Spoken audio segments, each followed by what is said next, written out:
evening, Horde. She is back. She's returned to making spooky content for the month of December. I took a little bit of a break at the end of November from spooky content because I was just feeling burnt out.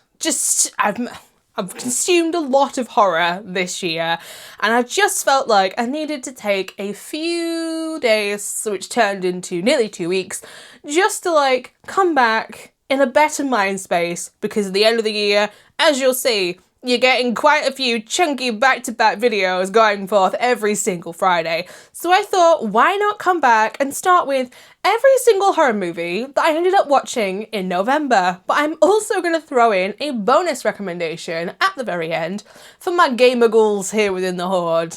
If you're new here though, I'm Hannah, but I go by Hordes online. And if you're not new, welcome back. I talk about horror movies here on my channel on Mondays and Fridays. At the moment, it is just Fridays. And I talk about the Boulet Brothers Dragula Titans at the moment on Saturdays. So if that sounds like something you might be interested in, maybe hit the subscribe button, stick around, join the Horde. They're a lovely bunch down there in the coffin section, 6 feet below the video, and they don't bite unless you ask them to. So let's jump right on into all of the horror movies that I watched throughout the month of November. The first movie that I watched, I actually got quite a few comments from you guys about, because you were like, Hordes, I'm surprised you're watching this one because I've heard some questionable / terrible things about this one.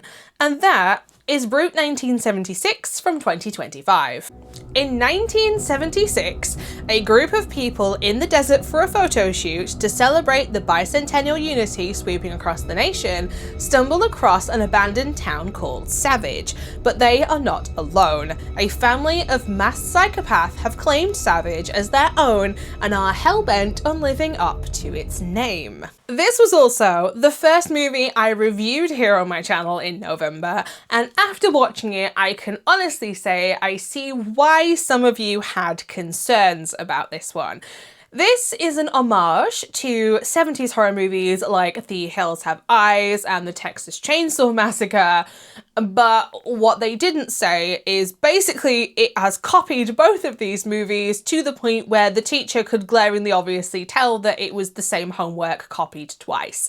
The plot is very thin, shall we say, as well. There's not a lot of actual filler going on in the plot. I do question the choice to include a character who is not that far of a stretch from Buffalo Bill in Silence of the Lambs. And if you know why, Bill is a very problematic character in how he's been depicted. And even though, like, Hannibal Lecter says in the movie that Bill is not a trans person and just likes to dress as a woman, that doesn't mean that he's any less harmful as a stereotype to the trans community. And there is a character in this who basically is that all over again. And whether they intended this character to be a problematic depiction of trans people is another thing, because there are actually other characters within the movie who are within the LGBTQ+ community. There's a lesbian couple, there's an openly gay man in this, but you're still feeding into a harmful stereotype by choosing to depict someone this way, if you get my point. There also, if there's a rather gory kill in this that I have never seen anywhere else, so I'm gonna give a moment to talk about that. It involves, and I've got to keep this YouTube friendly or YouTube's Linda will slap me silly and take away my monetization, involving a hole in a bathroom wall that is often used by menses for activities of the adult nature, and a power drill on the receiving end of said hole. Like, great kill. But if you are going to watch this one, please note that on every single streaming service but, and I've written it down, except the B stream, this will be censored. There will be a giant black Sims-style censor bar over this kill. So if you want to watch the uncensored version of this movie, don't watch it on Prime or Apple or Google or YouTube, whatever you choose to stream on. You will get the censored version unless you are on the B stream. I understand you're angry. The next movie that I watched was another 2025 release that had been on my radar since I saw the trailer a few months back. And I remember seeing this and thinking, as a sorehead, I need to watch this one. And that is Your Host from 2025. Four 23-year-old friends go on a birthday retreat to a luxury cabin. While partying, they find a VHS camcorder filming them from the woods. During the night, they are drugged in their sleep, but when they wake up, they find themselves in an abandoned factory, transformed into a game show-like torture room. To survive, they must play unique and deadly games that only a psychotic game show host could invent. If you like Saw and retro game shows like Wheel of Fortune, then this one may be for you, because while this is a very heavily Saw-inspired movie, unlike a lot of Saw-inspired movies and knockoffs, this one actually has a plot that is worth watching. It's not just mindless violence for the sake of being violent, we'll say. Plus, all the contestants that you meet in this are absolutely rotten, which makes it that little bit sweeter as well when you see them all killed off. This is a smaller cast as well. There are 4 main players in the game, plus our host, and you do see 2 other people's fates who have played the game prior. And let's just say you find out why they're playing the game and they absolutely deserve their fate. But at the root of this, there is a story/social commentary going on that involves I'll try and keep this as spoilery as possible. You see 3 people who work at a film studio watching a television report where a celebrity has been accused of multiple acts of harassment, and rather than going to court, has decided to basically pay off everybody with huge settlements of money.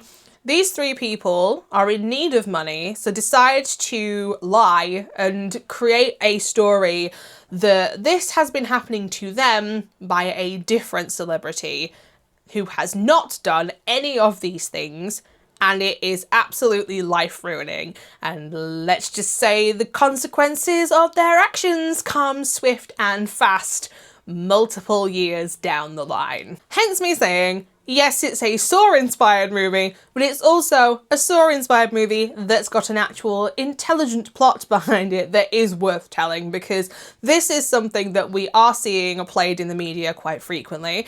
And I am someone who says you should always believe the victim until the evidence proves otherwise. And that is exactly what this movie is saying. Receipts, proof, timeline, screenshots. The next movie that I watched was one that I think a lot of fans of horror have been waiting for to get a general release, because it's such a new concept within the world of horror, and that is Good Boy from 2025. Canine hero Indy finds himself on a new adventure with his human owner Todd, leaving city life for a long vacant family home in the country. When Todd begins to succumb to dark forces swirling around the house, Indy must battle the malevolent intent on dragging his beloved friend Todd into the afterlife. I wanted to love this movie, but in the end I found myself being very disappointed by its plot, or how weak its plot was, shall we say. Nothing against Indy the good boy dog, because he is the goodest of good boys and he deserves all the love for this movie, because he really is the best damn part of this. But the plot, it's like I said, it's kind of lacking in lots of ways. It's only an hour and 14-minute long movie to begin with, and the supernatural elements of this do not come into it until much later in the movie. So if you're expecting it to be a horror movie from the get-go, it's really kind of not. I would say that the horror comes into this maybe at the hour mark, into the hour and 15-minute movie. And while I think the supernatural it's fine. It's not something that we haven't seen done before.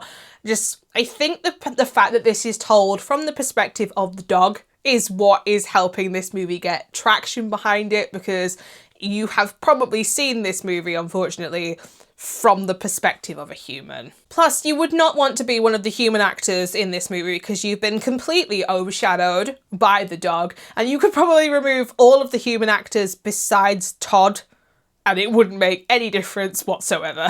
Who's a good boy? Woof! My most anticipated horror movie release of 2025 was finally released on streaming services in October, And thanks to my VPN, I managed to get hold of this because it is not available until I think halfway through December on Shudder here in the UK. And that is Queens of the Dead from 2025. Drag queens and club kids battled zombies craving brains during a zombie outbreak at their drag show in Brooklyn, putting personal conflicts aside to utilize their distinct abilities against the undead threat. It's safe to say that my most anticipated movie of the year was a fun one in the end, and sorry to all of the straight people out there, this one may go completely over your heads because this is definitely a horror movie aimed at the LGBTQ plus community, hence why it was absolutely going to be for me. If you're an ally and you watch lots of queer media and that sort of thing, you'll get all the references, but I doubt that somebody who isn't involved in our world in a tiny way won't understand half of what's going on in this. You have Nina West from RuPaul's Drag Race fame, dressed as the Virgin Mary, with Go-Go Boys as backup dancers, dressed as Jesus and the Easter Bunny, lip-syncing to Blow by Kesha. That's the opening number. And there's a sequence to Let's Have a Kiki by the Stepsisters. There's a montage where everybody gets changed to go and fight zombies. It is very, very camp in its humour. There are multiple queer actors with it that you will be familiar with if you consume a lot of queer media. You've got people like Katie O'Brien, Cheyenne Jackson, Nina West, Margaret Cho, just to name a few. There is so much diverse casting going on within this movie. I think you have the entire spectrum kind of covered. And if the world went to shit tomorrow, my community has this absolutely covered because between us all, we seem to have every single required skill that you could possibly need in some way or another. I just think though that it is a tad too long, an hour and 41 minutes, and if this was a lovely, zippy 90 minutes, you would massively increase the pacing of this movie for a start where it dips in the middle, but you also wouldn't lose any of the heartfelt moments that are going on in this because there are some important discussions about, say, queer people not choosing to seek out medical care because of discrimination reasons. This is dealt with from the point of view of a trans woman in this movie, and how substances are a big problem within queer spaces, which I can absolutely confirm to be true. The next movie on my list is yet again another 2025 release, and I have been following this one since it was doing the festival circuit, and let's just say this one may not be for everybody, but I'll try and explain. That is Scared Shitless from 2025. A blue-collar plumber takes his son on a seemingly routine house call to help him overcome his germophobia. They're soon forced to get their hands dirty as a genetically engineered creature swims through the pipes, killing the building's tenants in increasingly grisly fashion. Thanks to my VPN, I took a trip to Canada to watch this one because that is where it is currently streaming in the world. And I love an 85-minute movie. I love a 90-minute movie. I love anything that is less than an hour and 45 so I don't have to reschedule my entire day around to try and fit it in.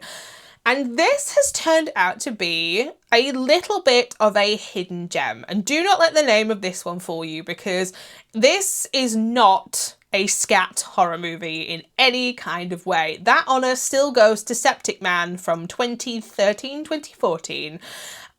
There isn't actually any bodily fluids from the lower half in this movie at all.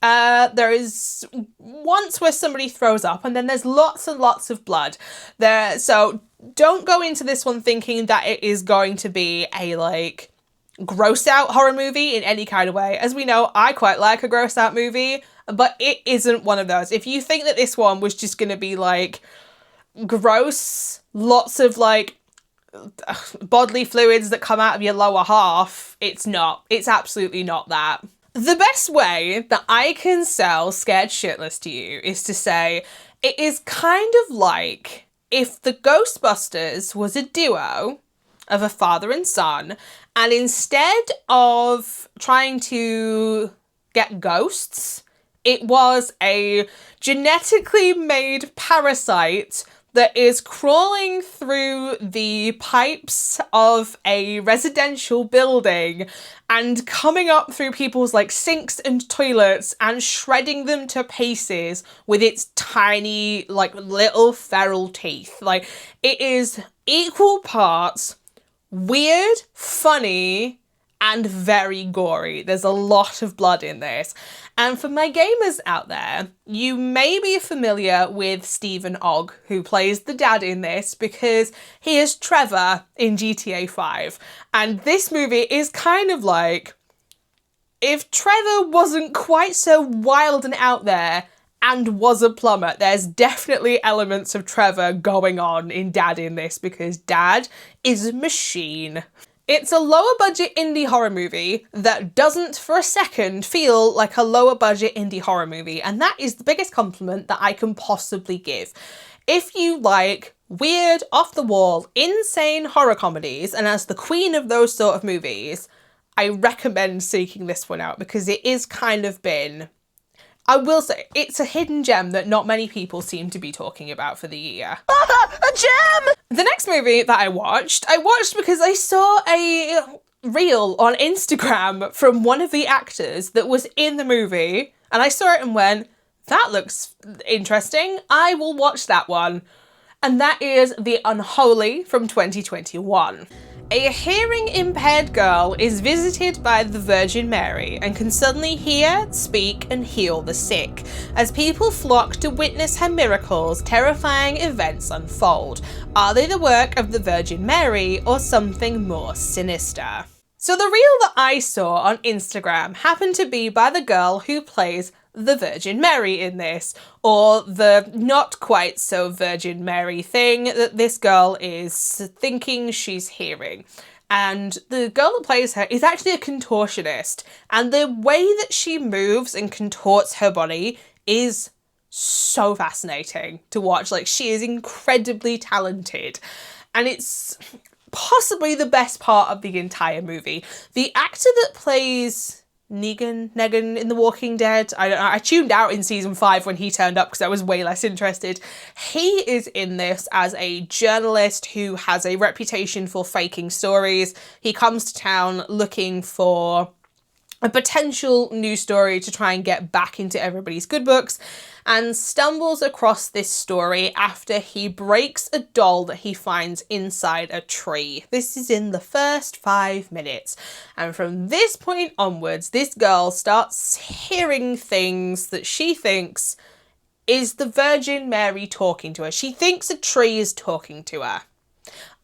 Also, Carrie, you know who plays Dr. Gordon in Saw? He's in this as the evil reverend. There's two, figures within the church in this. There's the good vicar, who is the adopted father of the girl hearing things, and then there's the bad vicar, who is like, no, questionable things aren't happening in my church. That's who he plays. It's fine, it's fine. I've come to the conclusion that unless religious horror does something like really wild and out there, I'm just not interested. It's very much the same copy and paste when it comes to like Christianity-based religious horror at this point. I'm looking for something new within the genre. I think the last thing that I watched that was religious horror that I was like, that was cool, was The Pope's Exorcist, because Russell Crowe crammed onto that tiny scooter was accidentally hilarious and adorable. And you're adorable. I'm adorable! At the start of the year, I set myself a challenge to tick off 25 movies from my backlog, which is so enormous it might as well be its own sentient being at this point. My favourite horror director is Noboru Iguchi, as all of you will know at this point if you've followed me for a while, and I only had 2 movies left from him to tick off the list. So I finally got round to watching Ghost Squad from 2018. Rika befriends the ghosts of 3 murdered women. After the ghosts help Rika murder her abusive boyfriend, the 4 of them join forces for a bloody campaign of revenge against the men that killed each of our ghosts. I am used to Noboru Iguchi doing insane, off-the-wall horror comedies that are full of blood to the point where it's like opening a fire hydrant. So when I watched Ghost Squad, I was a little bit taken aback because I was not for a second expecting this movie to be quite as serious when it came to its themes as it was. It is, by a country mile, the most serious of Noboru Iguchi's movies, which is saying something, as this is still a horror comedy where a girl barks like a dog. And her superpower, because all the ghosts in this, they make out with Rika to steal her energy and they grow like sentient weapon pieces, grows a dog puppet that bites people and goes feral. So, take it with the, like, its subject matter is serious, it's just done in a way that might not be the most serious way of handling it, but there is care and attention done to it. I'm not selling this movie very well, am I? I think that it is to do with women being murdered and seeking revenge on their abusers. They just happen to do it by growing rather strange and insane weapons. It's definitely an empowering movie for the girlies, but that does not mean that the menses and the non-binary peeps here within the Horde can't get something out of this movie as well. Just, if you're expecting, like, the usual standards of Noboru Iguchi, you're probably not going to get it. You'll probably love or hate this one. It seems to be quite a polarizing one of his, that I think people were surprised by the tonal shift in this one. But all I can say is, I really like this one. It's still not like Gothic Delete Battle Bear, but find me a movie that's gonna top that by Noboru Iguchi. At this point, I've just got Tomy, and I don't think that's gonna top it. Fiona, is that a ghost behind you? No, it's my daughter. The final movie that I watched in November was another 2025 release that I have been meaning to get to since it came out in March, I believe. It was very early spring, I think April or March. And it's a movie that everybody seemed to fall in love with, and that is The Ugly Stepsister from 2025. In a twisted take on the classic Cinderella story, Elvira battles to compete with her insanely beautiful stepsister. In a fairy tale kingdom where beauty is a brutal business, Elvira is forced by her mother to go to any lengths possible to catch the eye of the prince at the upcoming ball. I'll start by saying Elvira deserves the world because she deserves it and she's adorable and lovely and deserves better. And Cinderella and the prince deserve each other because they are rancid. And if you've seen this movie, you'll probably see why I'm saying that. This is a difficult watch at times, because if you grow up in the like late 90s, early 2000s with those kind of beauty standards, which are sadly coming back into fashion and they can absolutely get in the bin, we're not bringing those back, it will ring quite true to you, this movie, and it will sting a little bit, because I think all of us have felt the way that Elvira feels in this movie. Like, girl is an absolute cutie patootie who is prepared to change so much about herself so that she can win the attention of a man. And that man is rancid and vile and awful and doesn't deserve her. It's a body horror. It's a body. If you don't like eyes, feet, there's a giant tapeworm in this, and that is saying something, because I've watched zombie-ass Toilet of the Dead, and I thought at this point tapeworms, I was a bit immune to them. Turns out they still kind of weird me out a little bit. Her sister is very queer-coded. She is often seen dressing in a more masculine fashion, which I kind of love. It would be a great double feature with The Substance. I saw somebody describe this movie as like The Substance meets Bridgerton, and that's not exactly that far-fetched as a concept. It is kind of that. I would highly recommend watching this one. It was nearly a perfect 5 out of 5 to me. Like, this got a 4.5. It's just a tad too long, in my opinion. But this was... it easily lived up to the hype of what everybody had been saying about it. Now, if you're not a gamer ghoul and you have no interest in video games, feel free to like fast forward towards the end of the video.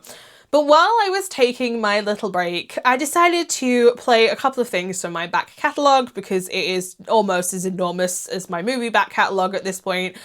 I have been a serious gamer since I was like 7 years old, and back during the time when the world shut down, I seriously got into platinum trophy hunting on PS5, and as of right now, my current platinum trophy count is 189 platinum trophies, which to non-gamers will mean absolutely nothing. But in my little gap, I picked up an indie game that I had had on my wish list for a while. I picked this game up for under £10. I think it was like £8 that I paid for this. And I was playing it and thought, I guarantee that the gamers within the Horde would like this one. So I am going to be talking about what was my 189th platinum trophy, Withering Rooms. In the late 19th century, teenage delinquent Nightingale is sent to Moistlin House Asylum for therapy, only to find herself trapped in a giant lotus-eating machine experiment known as the Dream, created by the magic-loving Moiston twins and managed by Victorian scientist Dr. Blackett. Withering Rooms is made by the studio Moonless Formless, which is a single developer studio. One person made this entire game, and it is a 2.5D roguelike, Souls-like game. It has elements of this that are very much like the Soulsborne games, if you like Bloodborne, if you like Dark Souls, that kind of thing. It is a randomly generated, procedurally generated map. Every time you die, you lose all of your items that aren't linked to a shrine. You do have the ability to unlock more shrines, so you lose less items every time you die. But everything will respawn on a map when you die. There are 4 different endings, and if you want that 4th ending, that is quite a challenge. And trust me, I got that 4th ending. They give you an item that makes the game incredibly difficult, where you are less effective with all of your weapons, even when fully powered up. Enemies are 3 and 4 times harder, and there's a brand new enemy that roams the map, mercilessly hunting you down the entire time. The best way that I can describe this game is it's got classic elements of survival horror games. Think things like Clock Tower, mixed with things like the game Rule of Rose is another inspiration. I discovered this game because the developer actually has a channel, and the sequel / spin-off to this game is coming out next year. So I decided I was going to play the first one. If you like Metroidvanias meets Bloodborne meets Alice Madness Returns meets Rule of Rose meets Clock Tower, that's Withering Rooms. And if that doesn't sell you, I don't know how I'm going to. It is available on PlayStation, Xbox, and Steam, so it's multi-platform if anybody is actually interested in this, but, you know, we all play on different, so I'm throwing that one out there as well. And its sequel, Withering Realms, is due out in the 2nd quarter of next year, so I will be keeping an eye out for that one. Highly recommend this game if you are a gamer, and pick it up on sale like I did and you won't regret it. So there you have it, the 8 horror movies that I watched in November and my horror gaming recommendation for the month as well. And if you would like more horror recommendations that aren't necessarily like movies, like do you want more horror game recommendations? Like let me know down in the comments section down below, because I always have recommendations for things in the horror sphere that aren't necessarily movies. If you would like to know where else you can find me, I am also over on Instagram and Letterboxd at HordesOfHorror, where I post every single horror movie that I watch, not just the ones that I talk about here on YouTube. But speaking of YouTube, I'll be back next Friday with another really chunky long video, which is a sequel to a video that I did right at the start of the year.